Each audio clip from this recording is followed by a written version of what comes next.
खास बघू.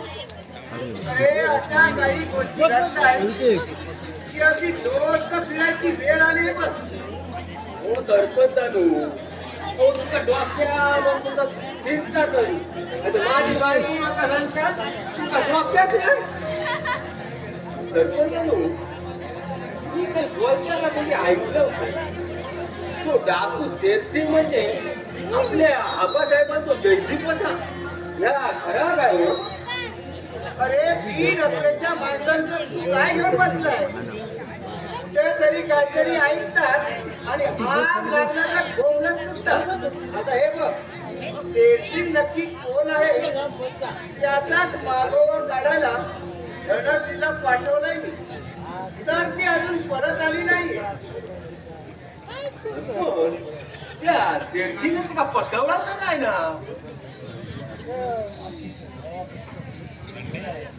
हे बघ, तिथपर्यंत जाऊन खबर आणायला कोणी मर्द भेटतो काय बघतोय मी.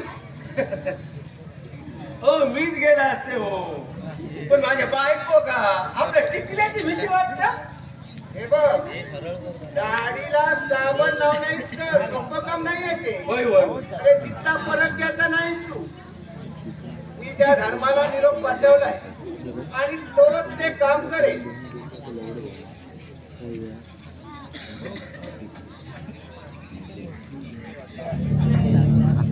ये रणजित. सरपंच, हो तो धनेश वेडा नाही. त्या दिवशी वेड्याचं सोंग घेऊन त्याने आपल्याला बनवलं. हो तो शेरसिंगचा पक्का साथीदार बनलाय. आज तो गावात येऊन सवाट्यावर बैठक घेण्याची खबर लागली आहे. नाही रणजित, ती बैठक होणार नाही याची काळजी घ्यायला हवी आपल्याला. नाहीतर आपल्याच अब्रूची दप्तर वेशीर टाकून आपल्याच गळ्याला फास लावेल तो. त्याआधी त्याचा गळा दाबायलाच हवा. कुंड्या, तू बाहेर थांब. होय होय, येतोय येतोय.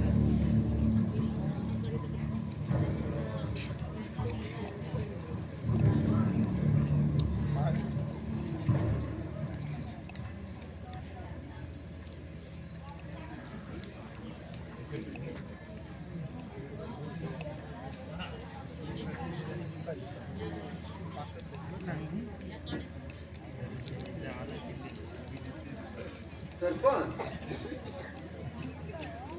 बोला. या पुढे मी मात्र तुमच्या भानगडीपासून 4 हात लांब राहायचं ठरवलंय. प्रत्येक वेळी कोंबडी तुमच्या पोटात आणि हाडकं मात्र माझ्या कशात, असं किती दिवस चालायचं? हे बघ, वैरी मानेवर सुरी ठेवून उभा असताना आपण हुज्जत घालत बसण्यात काहीच अर्थ नाही.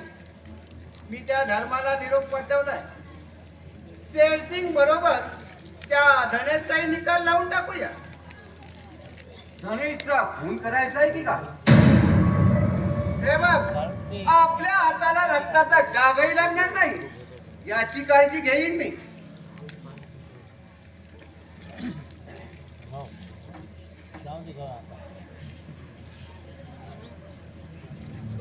राम राम राम राम राम राम सरपंच. राम राम घरकडे जाय. कोण आहेस तू आणि असं तोंड लपून का आलायस इथं? आमची कामं तशी तोड लपून करायची. आपण एवढी वजनदार माणसं असं भावर लगत का करता? आम्ही तुला ओळखलं नाही. माग एकदा माझ्या बापाबरोबर आलो होतो इथं. म्हणजे तू आहेस तरी कोण? धर्माचा पोरगा कर्मा मी. कोणी ओळखू नाही म्हणून तोड झाकून वागरावा लागतो. ते राहू दे. माझ्या बापाला तुम्ही निरोप पाठवला होता ना? हा गेलाय परगावला म्हणून मी आले तुमच्या सेवेला. तुमच्यासारख्या थरम मठाच्या सेवेवर तर आमचं पोट भरतं ना.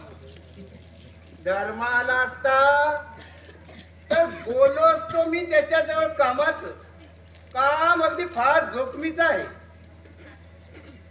हे बघा सरपंच, उगाच फसगत झाली तर आपल्याच गळाला हात लागायची वेळ येईल. अहो, धर्मापासे पारदीच्या पोटी जन्म घेतला आम्ही. दिल्या शब्दाचा मोल राखण्याकरिता कुठं कसा फासा टाकायचा ती कला चांगली अवगत आहे मला. रणजित, सांगूया का आपण याला आपलं काम? बघा, तुमचा विश्वास असेल तर सांगा. असं काय बोलताय राव? माझ्या बाळानं कधी विश्वासघात केला काय कुणाचा? तुमच्या वैऱ्याचं नाव सांगा. तो धनेश. हा हा, डोकं फिरलागत रानोबा भटकतो ते पोरग का? होय. त्याच्या भावजाईला उचलून माझ्या बाळानं तुमच्या स्वाधीन केली होती. काय सरपंच, धनईचं वाहिदेचं प्रकरण म्हणजे तुमचंच कारस्थान होय? नाही रणजित, कर्मा. अरे माझ्या नावाचा डांगोरा पिटणारा कोण आहे? तो माझा कर्दंता. हो, तुमचा जिगरी दोस्त. माझ्या बाणाची गोष्ट मला सांगितली. माझा बाप प्यायला रातभर खरं तेच बरोबरच असतं. मी उगा जीवाला जोर लावून घेता. मी काही कोणाचं काय बोलणार आहे हो? आता हे साहेब म्हणजे तुमच्या मर्जीतले एका ग्लासातून पिणारी माणसं. तू जा आणि तुझ्या बापाला इकडे पाठवून दे. जशी आपली मर्जी. येतो साहेब. रामराव. आता येऊ द्या त्या धर्माला. त्याच्या नरड्यात बंदुकीची गोळी घालून त्याचं तोंड बंद करतो. सरपंच, तुम्ही इतक्या नीट करणीचे असाल असं वाटलं नव्हतं मला. त्या गरीब माऊची अबलितून तिला आत्महत्या करायला लावली तुम्ही. यापुढे तुमच्या भानगडीत तुम्हीच निस्तारा. परंतु यापुढे मी तुमच्या भानगडीपासून 4 हात लांब राहायचं ठरवलंय. तुमच्या अरे, भानगडीत तुझ्या तुम्हीच सगळ्या निस्तारा. भानगडी मीच दिसतात. हे विसरू नकोस तू.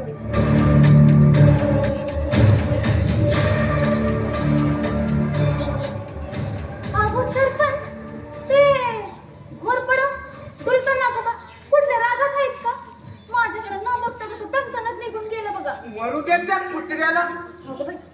बरं, तू काय खबर आणली आहेस? तुमचं काम एकदम पट्टे करून आले बघा मी.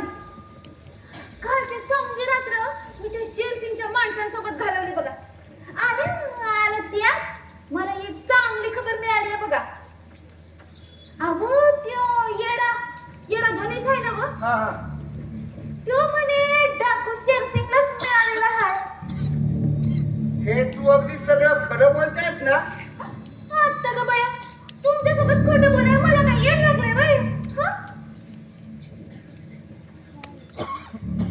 जर हे बघ, तू जर मला साथ केलीस तर माझ्या धना दौलतची ती तुला मालकीन बनवी. नाही तरी माझ्या या मागे या जगात रडायला आहे तरी कोण? हा, एक पोरगी होती. ती गेली एका उन्हात टपूचा हात धरून आणि त्या जावयाकडे जाऊन बसली आहे माझी बायको. आपल्या मायेची माणसं आपल्या जवळ नसली की खूप दुःख होतं नाही हो? अगं दुःख कसलं? ती तर इथं जवळ नाही म्हणून तर मी इथं माझ्या मर्जीप्रमाणे वागतोय ना. बरं आहे. माझं वागणं तिला पसंत नाही या वयात, म्हणून माझ्या बरोबर भांडण करून कायमची निघून गेली आहे ती. सुटली बिचार. आता तुला चिखली मालकीण बनवतो. मला अगदी वा. अगदी माझ्या मनात भरल्यास मग तू फक्त हो म्हण. मग बघ कसं मी तुला सोन्या मोत्याने मडवून काढतो ते. खरं अगदी तालावर नाचण्यासाठी सोन्याच्या पैशांची ऑर्डर दिली आहे मी. खरंच तुम्ही माझ्यासाठी इतकं करताय म्हणजे शेवटी मी केलेल्या वस्तू सहित हम्म. तू माझीच होणार ना? होय, तुमचीच होणार की मी. आता तुमच्यासाठी एक गीत बी म्हणते.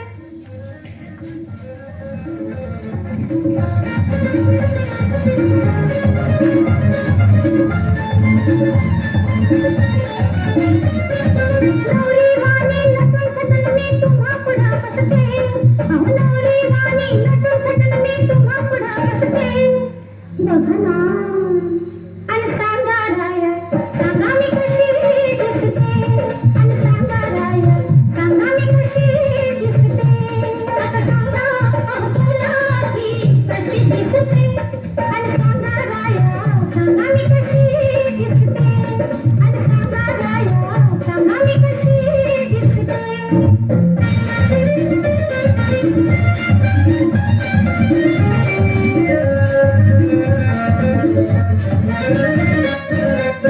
पार पार हो काय म्हणतात.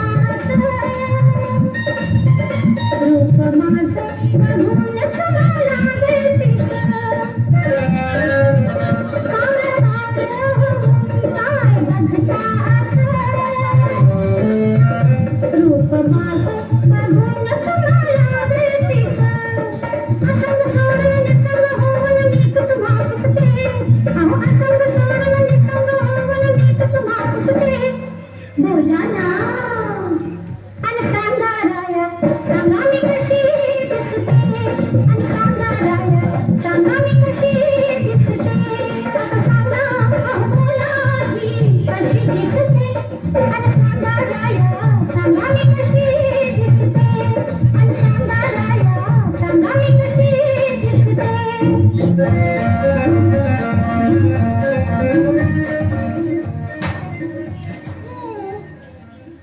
तुमच्यासाठी एक सुंदर गीत गायलं बघा मी. पण सरपंच, हा बोल ना. एक मोठी खबर सांगायची राहिली बघा. त्या डाकू शेरसिंगची. काय म्हणतेस का? होय, त्या डाकू शेरसिंगचं खरं नाव जयदीप देशमुख आहे. काय? जयदीप देशमुख? होय. नाही धनश्री, एक वेळ तो डाकू शेरसिंग असलेला परवडे, परंतु तो आबा साहेबांचा जयदीप असेल तर मात्र या भाऊसाहेब देशमुखाला भनंग भिकारी बनावं लागेल. पण अहो, असं का बोलता तुम्ही? काही करून हो. मला त्या शेरसिंगचा काटा काढावाच लागेल. अहो, पण त्या शेरसिंगने तुमचं असं काय केलंय बाबा? शेरसिंगचा काटा काढणार म्हणायचं. तुमचं हाय ना बदक. गेलं बुचन, काय गेलं की नाही तुझ्या डोक्यातलं वेळ? तो अजून त्या वेड्या बरोबरच नाचतोयस. हे बघ. धनश्री, हा? तू थोडा वेळ आत जा. जाते. बोल रघुचंद, बोल. सरपंच, काय मी करू की डाकू शेरसिंगचा तुम्ही बंदोबस्त कराच, नाही तर त्याला आपल्या लोकचं काय खरा ना. हे बघ, त्या शेरसिंगचा बंदोबस्त करण्यासाठी मी धर्माला बोलवलं होतं. धर्मा कुठेतरी लांब गेलाय आणि त्याचा पोरगा कर्मा इथे येऊन गेला. काय बोलता सरपंच? धर्माचा पोरगा कर्मा? चला, हे कसा शक्य होईल? सरपंच, ती धर्माला पोरगाच नाही, त्याला पोरी छान. धर्माला पोरगा नाहीये? नाही नाही. अरे मग तो इथे आलेला कोण होता? तो प्रभूच्या काहीतरी घोटाळा झालेला दिसतो. त्या दरोडेखोराचा वेश, तो दरोडेखोरांचा वेश केलेला आपल्याकडची खबर काढायला शेरसिंगचा तर माणूस नसेल ना. हे बघ, अरे मी तर त्याला सगळं सगळं सांगून बसलोय बघ. सरपंच तसा असेल तर साला आपल्या लोकच्या आणि ते सरपंच शेरसिंग आपल्या लोकला काय सोडणार ना. अरे गुंड्या भाऊ तुम्ही आला, या या या. अरे सरपंचांचं काम आता येऊ नको. सरपंच हो त्या ग्रामपंचायत कारभारात प्रचंड अफरातफर झाली. कोणतरी बिननामी अर्ज केला ना बघा, तेव्हा कागदपत्र तपासूक साहेब इले ग्रामपंचायतीत, तेव्हा तुमका ग्रामसेवकांनी ताबडतोब बोलावलंय बघा. अरे सगळ्या संकटांना यायला माझ्याकडे एकच एसटी मिळाली. काय रे, माझ्या विरुद्ध अर्ज करणारा कोण आहे तो? आई शपथ तेवढा बाका भाका माहित नाही बघ. ते आपल्याला माहित ना बाबा. रघुचंद, ग्रामपंचायतीच्या कारभारात 4-5 लाखाचा घोटाळा आहे. आता इतका पैसा अचानक गोळा करायचा म्हणजे 4-5 लाखचा घपला. सरपंच एवढा मोठा घपला तुम्ही कुठल्या कामामध्ये केला? भाटकरांच्या वाढीवर तिथल्या लोकांनी चाकर मानांकडून पैसे गोळा करून समाज मंदिराची आम्ही तिथे इमारत बांधली. सरपंचानू मी काय म्हणतोय, त्या इमारतीचा आणि ग्रामपंचायत संबंधच काय येता आली? ती इमारत ग्रामपंचायतीच्या निधीतून बांधली असं कागदोपत्री दाखवून 5 लाखाची रक्कम आम्ही हडप केली. गुंड्या भाव त्याला बाकीच्यांच्या हातावर चिरीमिरी ठेवला असणार आणि मोठा वाटा त्याला स्वतःच पचवला असणार. सरपंचानू 1000-2000 साहेबाच्या तोंडावर फेकून एकदा साहेबाचं तोंड बंद करून टाका हो. बराबर बोलते. आणि कसा कोणा पाणी लावता हे का तुमका आम्ही शिकू हवा. अरे पण प्रकरण उघडकीस आलं म्हणजे रक्कम ही भरावीच लागेल ना. रघुचंद, तुझा तो पुण्याचा मेहुणा करोडपती आहे ना, हाय हाय त्याच्या जवळून हालशील 4-5 लाख रुपये उसले म्हणून. ते माणस चल ते माणस लय नीच माणस आहे. हे माणसकडे आपली बाबा पत नाही आणि एवढा पैसा द्यायची त्याला आपली ऐपत नाही. अरे पण तुला धंदा करायचा आहे ना आमच्या गावात. सरपंच आपण त्याला मारवाडी माणस धंदा का त्याला कुठे करेल. पण तुम्हाला सांगते तसा असं त्याला हमरा तुमरीला येऊ काय बी उपयोग होणार ना. जरा शांत डोसक्याने विचार करा. हे शाला तुम्ही जे भानगड केलं ना ते कशा मिटवायच्या ते. काय करायचंय ते बघतोय मी. बर तू जा. जाते जाते. आणि हे बघ, जाताना त्या राम्या कातकराला माझा निरोप सांग. मी बोलावलंय म्हणून. जा. जाते आणि तुमचा निरोपी देते. आठवण निरोप दे रे बाबा. देते रे बाबा. ते भाव, या रघुचंद्रची लबी चरबी लयच वाढत चाललेली दिसते. कुठे धंदा करीन असा सांगतोय तो मला. जाऊ द्या हो, त्याचा काय एवढं मनाक लावून घेता. आता हे बघ, तू 4 घरं हिंडणारा फिरणारा माणूस आहे. होय होय. तुला काय वाटतं, कुणाकडे पैशाची सोय होईल? ओ कोणाकडे पैसो असलो तो तुमका देत असो माका तर नाही वाटत. तू काहीतरी कर ना गुंड्या भावा. ओ माझ्यासारख्या हजार मताची लायकी ती किती हो. अकडे तरी 400-500 रुपयाची. आता सरपंचानू ही बघा, ही हत्यारा ती तुमका अंद देतोय. अरे तुझी हत्यारे घेऊन मी काय करू? साहेबांच्या दाढी करू, या लोकांच्या हजामती करून पैसे गोळा करू. अहो हवी असते का? आराम खोडा, हत्यारे विकून. अरे 20 घेण्या एवढे पैसे तरी येतील का तुझी हत्यारे विकून? उठ आणि चालता इथून.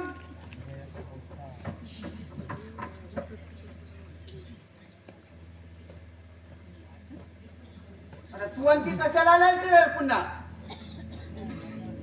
सरपंच, पोलिसांनी धनेशला पकडलाय आणि तालुक्यावरून साहेबी आले. हेच सांगायला आलो होतो. कळलाय ते. ग्रामपंचायतीच्या तिजोरीत जमा करायला पैसे नाहीत माझ्याकडे. तुमच्याकडे पैसा नाही आणि साहेब गप्पा बसणार नाही. आता काय करायचंय तोच प्रश्न पडलाय मला. हे बघा, माझी अट तुम्हाला मान्य असेल तर मी कृष्णा सावकाराकडे मध्यस्थी करतो. कसली अट आहे तुझी? हे बघा, तुम्ही सरपंच पदाचा राजीनामा द्यायचा आणि गावच्या देवस्थानाच्या कारभारात काही बोलायचं नाही. तुझी अट कबूल आहे मला. आणि धनाश्रीला आज माझ्या घरी मुक्कामाला पाठवायचं. अरे तिला तू आत्ताच घेऊन गेलास तरीही मी तुझी वाट अडवणार नाही. ती माझ्या शब्दात येणार असती का? तुम्हाला अट कशाला घातली असती? मग मीच तिला सोडतो ना तुझ्या जवळ. मग तर झालं ना. हे बघा, शब्दात दगाबाजी तर होणार नाही ना? दिल्या शब्दात माघार घेणार नाही मी. हेच सांगायला आलो होतो. हे बघा, हेच सांगायला आलो होतो मी. तरीही एकदा विश्वास ठेवतो तुमच्यावर. हे बघा, तुम्ही ढवळ्याच्या हॉटेलवर या. मी तिथं कृष्णा सावकाराला घेऊनच येतो मी.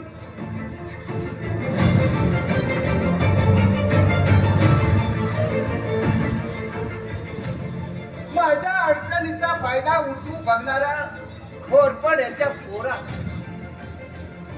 आबासाहेब देशमुखांचा वारेदार असलेला मी तुझ्या अटी मान्य करू आणि गावात लाचारीचं आणि मानहानीचं आयुष्य जगण्यापेक्षा मरण पत्करेन मी. एकदा का ही भानगड मिटली की पाठोपाठ तुझंही नामो निशान मिटवतो की नाही ते बघच.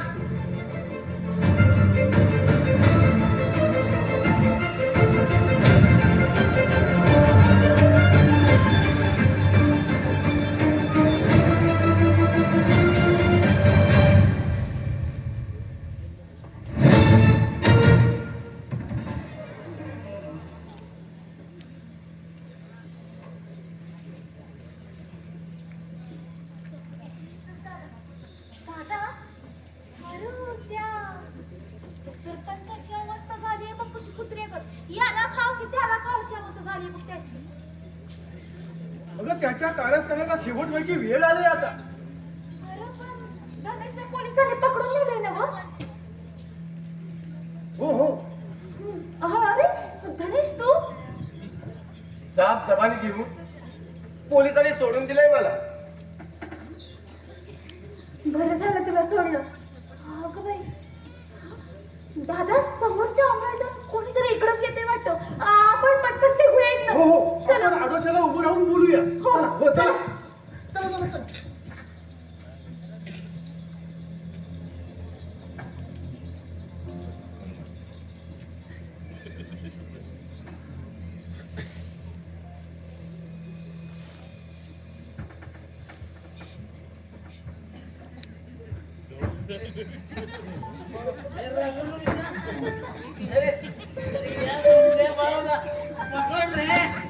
पकडले ना. अरे बघ कसा वाद झाला तुम्ही. अरे लटपट बोलते.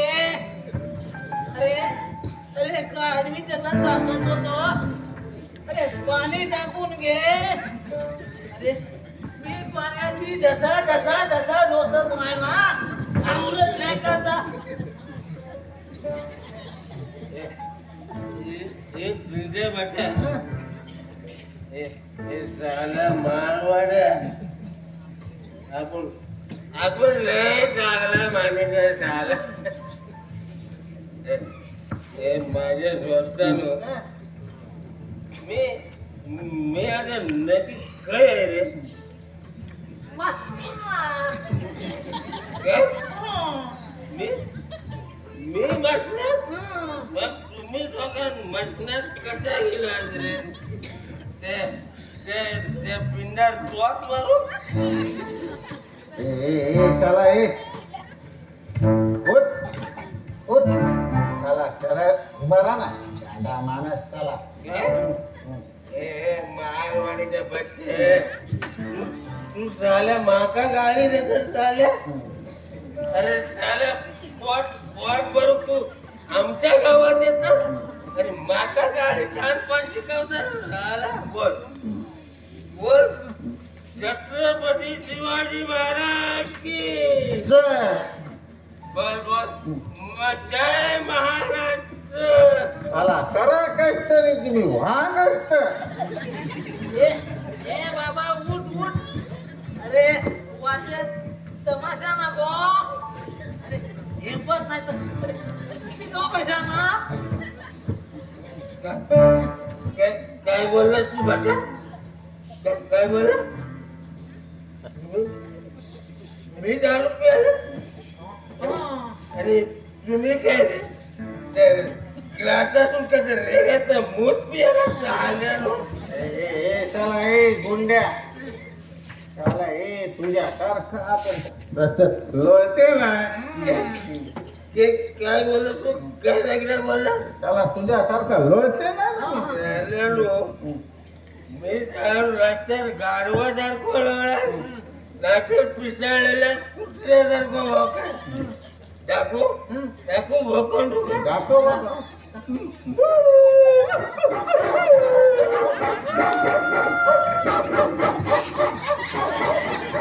शाला इथे तर दोन धरू कुत्रा आला. आपण कोणाला घाबरत नाही. शाला फक्त बायडीला घाबरते आपल्याला. राज करून चालेलो पिढी पिढी हातात पिढी पिढी. अरे भल्या भल्या माणसांचं श्रेय या गुंडा भाऊ हजामाच्या हाताने हजामाच्या जातो बाबू. माका जर राग दिलो ना राग तर बापाक वर पोचवल्या एकेकाचा चमन मोठा करून टाकेला गुंड्या भाऊ हजाम. आणि तो साला शेरणा सरपंच चल चल माका पाहिजे तो माझ्या गोष्ट झालं काय समजत काय स्वतः स्वतःला तुकडं मांडार झाला. चुप रे. अरे तुझे हे बोलणे अरे सरपंचाने ऐकले. अरे तर तुझ्या बरोबर आमच्या नारळीचा मोठ येईल तो. अरे पोटे नाही मी नाही कोणाच्या बापाला पण घाबरत झाला. आपण तिघांनी मिळून आवाज देऊया आवाज. आपण तिघांनी मिळून आवाज देऊया आवाज. काय आवाज द्यायचा आहे. हम सब एक है.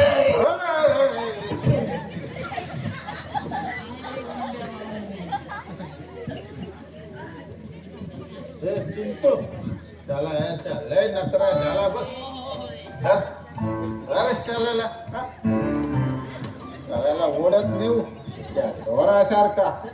त्याला गाडा त्याला गाडा उभा राहा रे. त्याला आता तू सरळ जेव. थांबा माझ्या दोस्तांनो. कशाला म्हणतो.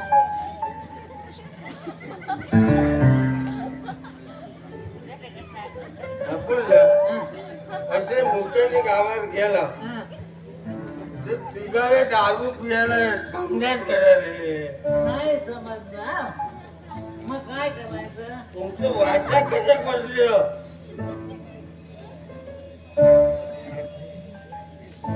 अरे आपण ना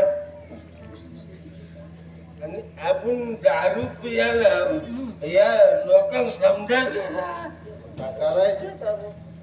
आपण बोलूया विठ्ठला विठ्ठला हरी ओम विठ्ठला विठ्ठला, विठ्ठला हरी ओम विठ्ठला विठ्ठला. पायी पायी हळूहळू चाला मुकाने चला हे गुंड्या भाऊ बोला. पायी हळूहळू चाला गुंड्या भाऊ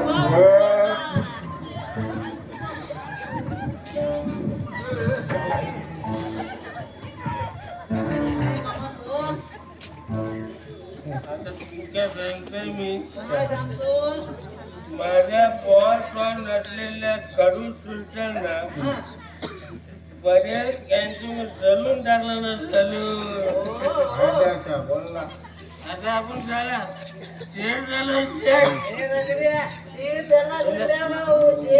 मी नाही कोणाच्या बापाला घाबरत झालं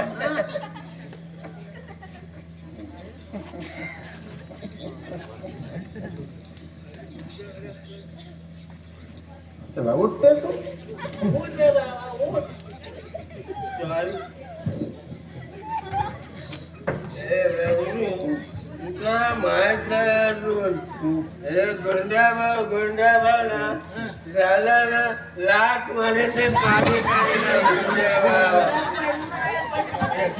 sorry sorry sorry I am sorry I my sorry चला तू चला एवढा पिक्चर चढला याला तो.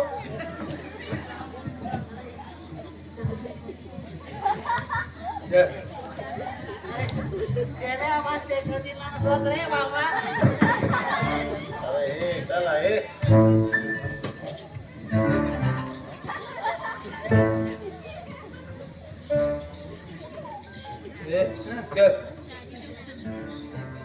तुम्ही कधी मागा विचारला मी दारू किती पितोय अरे अरे मजा म्हणून मी दारू नाही रे पी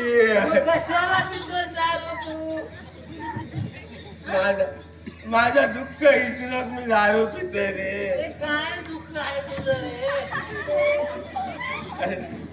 अरे 6 महिन्यापूर्वी माझी म्हातारी गेली रे माझी म्हातारी चला हे गुंड्या चला तुझ्या म्हातारी जाऊन 6 महिने झाले तू चला एवढा रडला म्हणून ती म्हातारी काय वरून खाली येणार अरे मरूच्या अगोदर माझी म्हातारी 8 महिने हटून ते हटून काय बोलते माका वाटत होता आज मारा उद्या मारा परवा मारा गेला ना पण माझी म्हातारी ना लय चिवट लय नातवाचं तोंड बघूनच तिने मनोचा ठरवला नुसता गेला माझी बायको बाळत झाली माका झील झालो नातवाचा तोंड बघूनच तिने 4 घटकीत प्राण काढले माझी म्हातारी लय सोन्यासारखी होती रे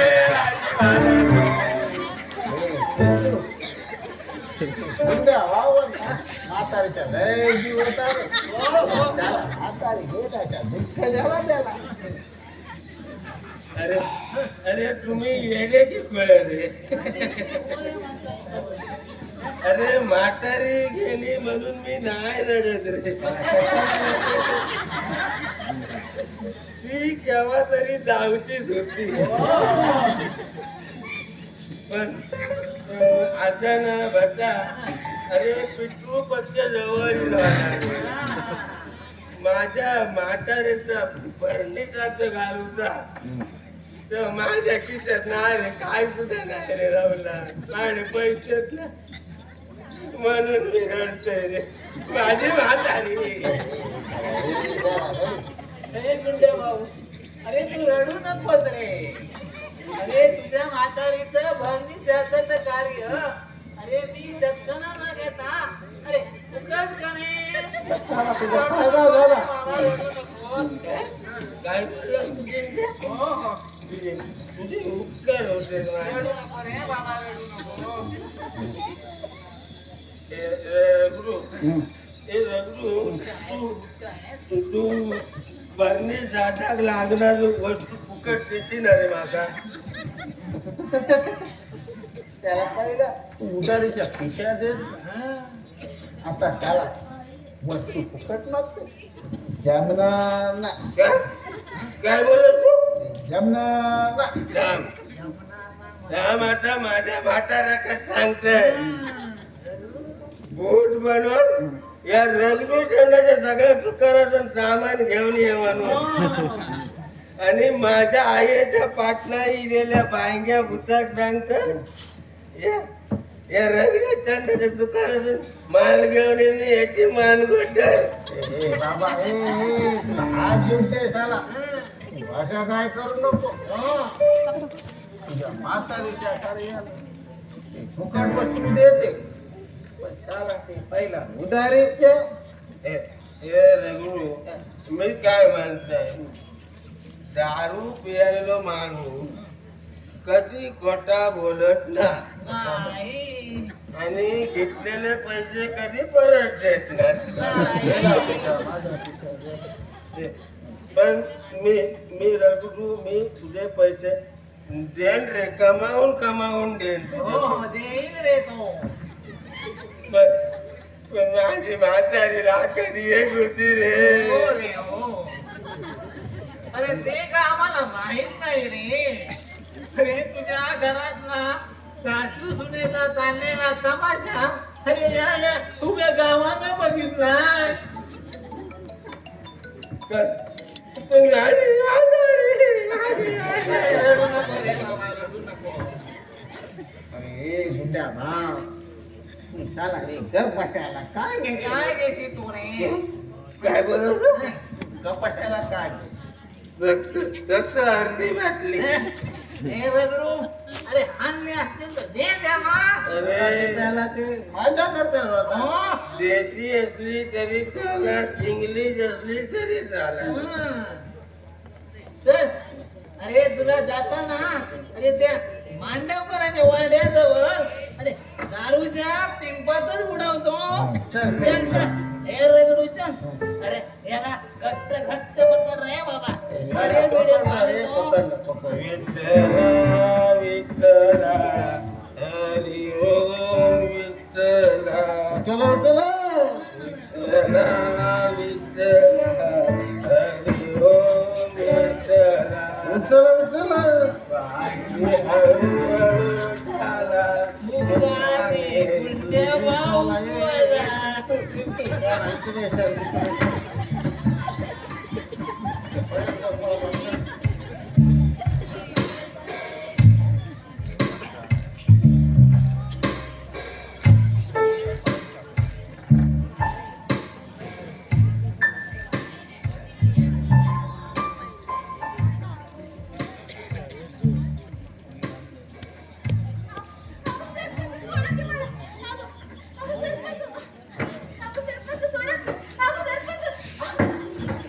कारस्थानी डावपेच खेळण्यात वस्ताद असलेल्या त्या भाऊसाहेब देशमुखा बरोबर तू चालबाजी करतेस काय? बरं झालं, वेळीच माझ्या माणसाने खबर काढून मला सावधान केलं.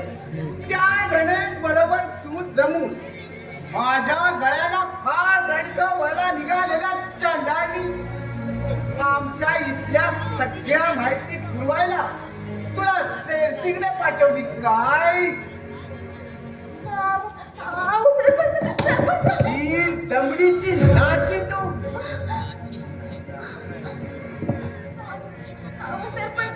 सरपंच मी खरंच सांगते, मी कोणाला मी काय नाही सांगितलं नाही बघा. सरपंच मला सांगते, चला हिनेच खबर दिला असता आणि डाकू शेरसिंग माझ्या पिशा लिहून घेऊ केला. आराम जादे आमच्या सगळ्या भानगडीत तूच सांगितलास ना त्या दरोडे कोणाला कवडी मोलाची तू त्या शेरसिंगच्या जीवावर वाघिणीच्या जोशात वावरत होतीस काय काय तर म्हणे तो डाकू शेरसिंग म्हणजेच आबासाहेबांचा जयदीप आता त्या जयदीपची हाडच कधी मिळाली आहेत माथी आता एक नाही असे 10 शेरसिंग आले तरी तुझी सुटका नाही चला सरपंच तुम्हाला सांगते चला हिला बाईची जात न बंद 4 दिवस उपाशी ठेवा शालीला उलटा टांगून आवाज चालायच्या चरबी झडेल हे पण तू मध्ये मध्ये बोलू नकोस तू सरपंच बघा बघा चला कशी मार क्या माझी प्रमाण मला बघते हे चल तुला आता घाबरते नाही ना आपला सरपंच बोलेल ना चला तुला कवा बी नाचवेल यापुढं गाव गुंडा समोर एखादी मी नाचणार हाय हे फटाकडे नाचणार नाहीस तू हे कुणासमोर बोलतेस तू फणसाने चांबडी सोलून काढी आणि नाचायला लावीन माझी चांगली सोडून तरी काढली ना तरी भी मी नाचणार नाही म्हणजे काय म्हणजे काय ए कोणाची पोरं शिट्या वाजवतात बघा रे शिट्टीचा इशारा म्हणजे दादा आला आता तू कशी नाचत नाहीस तेच बघतोय मी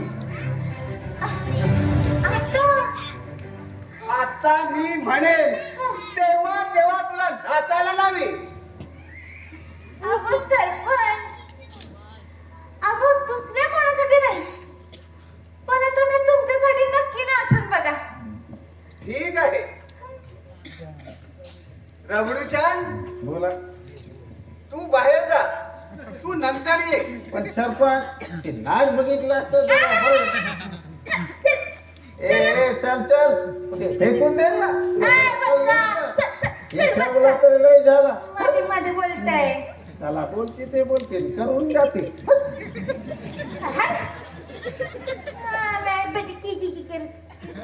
आता दादा येतोय म्हणजे माझा डाव साधायला मला हरकतच नाही सरपंच तुमच्यासाठी मी लावणी म्हणते आहा आता कर बघू सुरुवात मग ऐका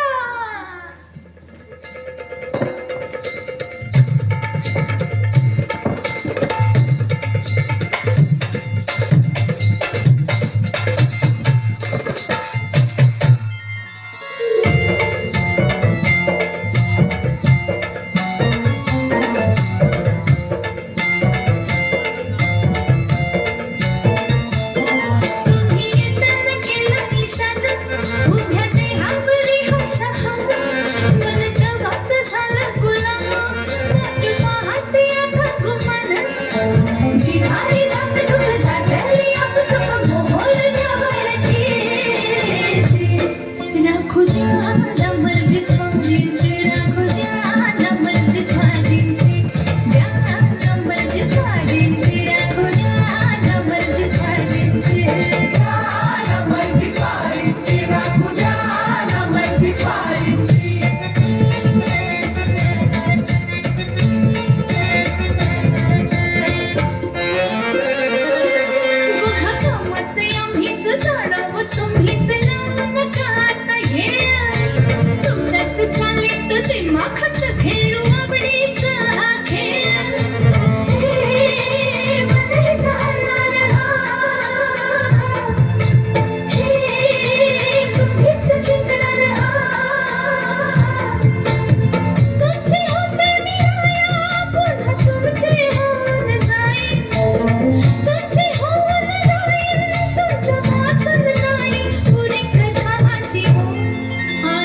शेरसिंग डाकू शेरसिंग नव्हे, जयदीप देशमुख या घराचा मालक आबासाहेब देशमुखांचा मुलगा.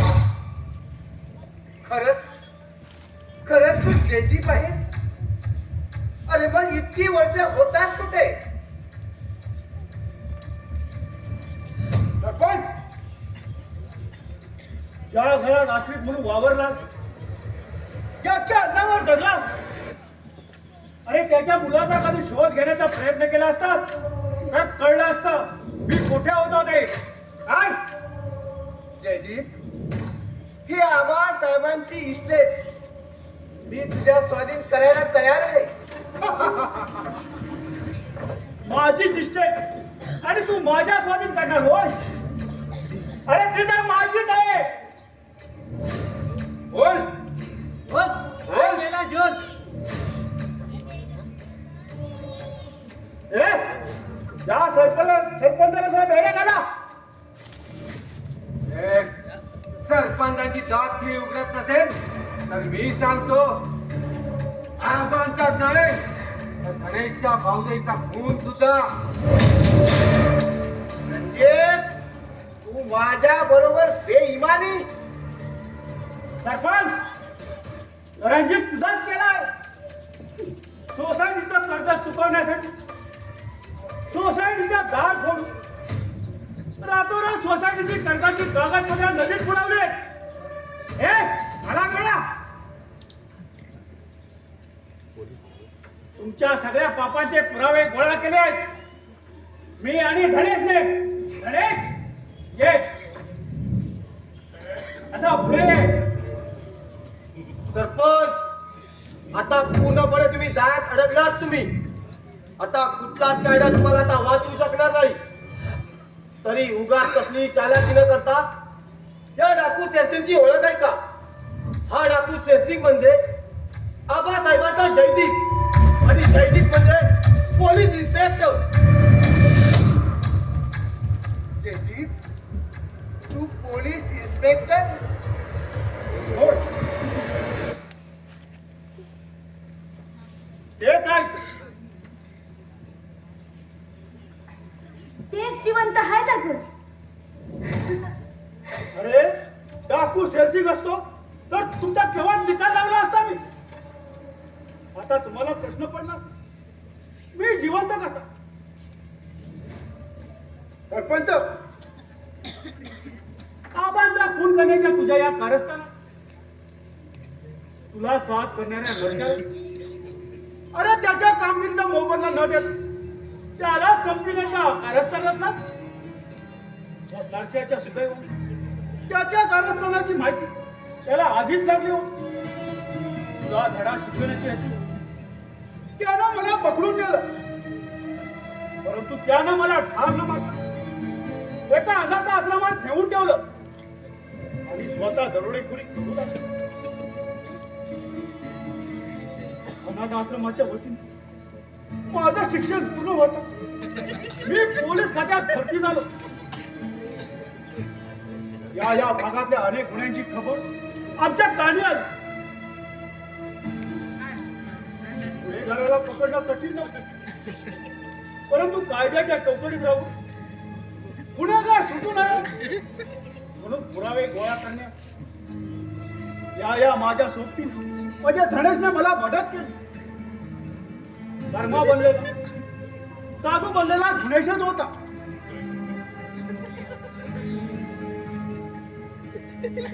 रगडू चंदला लुटून त्याची रक्कम तूच घेऊन गेलास ना? रघुचंद्रच्या नावाखाली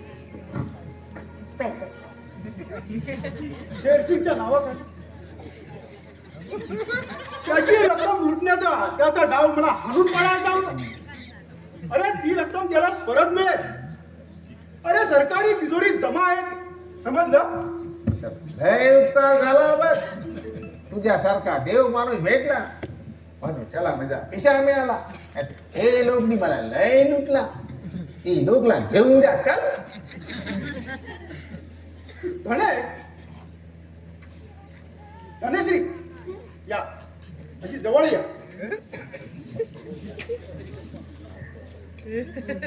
शुभ मंगल सावधान सावधान गेले आणि खूपही गेले आधी राहिले गेला तुला झाला मात्र सरपंच आणि पाटील बसा